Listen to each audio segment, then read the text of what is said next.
lightning talk, the actual topic for which we're going to talk about loosely coupled, cohesive async facades for real-time mocking of abstract classes and virtual machines, PHP environments as seen at Laracon. There's some formatting issues, but this is supposed to spell out Laravel. Very sorry about that. And there's only one appropriate reaction to this, and that is salivation. Unfortunately, we just have about 3 minutes because the break ran long. So this is going to be a lightning talk about lightning. And you're thinking, really? Yeah, really. So lightning is this fabulous atmospheric phenomenon. We see it over on the West Coast, but we're in New York here, so it's also in New York.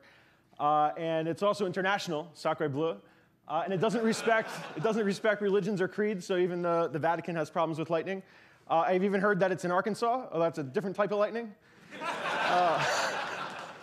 But basically, lightning hates freedom. And so we want to get to the bottom of this.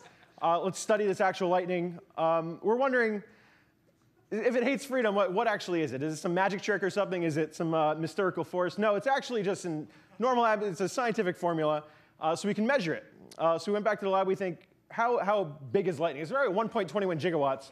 But we realized that we actually need more gigawatts out of lightning if we're going to make use of it.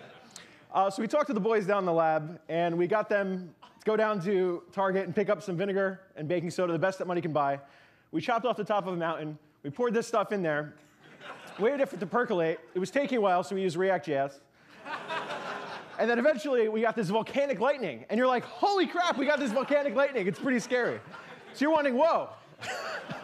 I need to protect myself. So how dangerous is lightning? Well, it's approximately 3 points of damage. But sometimes it does 6 points of damage with trampling. But throughout history, lightning's been involved in some pretty amazing battles. So we have Ben Franklin versus, I guess this is Zeus.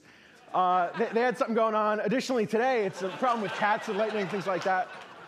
So lightning is always hurting cats. And so just going to leave you with some tips of how you can save yourself from getting hit by lightning. So some tips. The first one is if you have plugs. I understand we're at a conference. It's hard to find a power plug. Try not to overdo things with the plugs. You might shock yourself. If you find yourself outside, don't go stand in the field with an umbrella. Definitely don't stand under a tree. And then if you see a phone booth, probably don't stand on this unless it's a TARDIS, in which case you go back in time before the lightning hits you like a boss. Just a quick sales pitch if Igor's in the audience for the YOLO PHP framework. It's the only PHP framework with swag. Next, moving right along. So what are the odds of actually getting hit by lightning? Is this even something that I have to concern myself with? Well, it's approximately 1 in infinity. The people that actually know the statistic is much less. So lightning is pretty friendly. So what are the nice sides of lightning? So we're all familiar with Pikachu. They get along great with Snorlax. They're fine. There's also the Flash. He's a pretty handsome fella. And additionally, lightning is just this friendly thing that wants to befriend us. So don't be too worried about it. So let's use it for something. And you know where this is going. So we went down to Doc Brown. And we said, what else can we do with lightning? So he had this great idea of going up to the clock tower, harvesting the lightning, going back in time. That's fantastic. But what else can we do with lightning? Well, we studied it. We said, there's some other things that we could do. So you can cook it. It's great. It's pretty low calorie. Absolutely delicious. Additionally, it can charge up your phone. Also great at a conference if you don't have power outlets. We could use it to power up our garages, back doors, power some cars. But nobody wants to drive this, so we have the Tesla. If you want a review of this, the Oatmeal did a recently great article on this.